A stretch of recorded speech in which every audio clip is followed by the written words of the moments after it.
इति विश्रुता।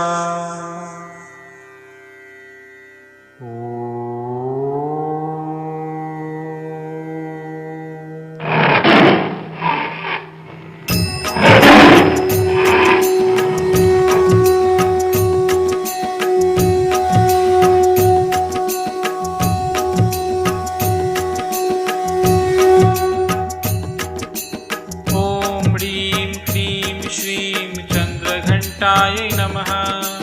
ॐ ह्रीं क्लीं श्रीं चन्द्रघण्टायै नमः। ॐ ह्रीं क्लीं श्रीं चन्द्रघण्टायै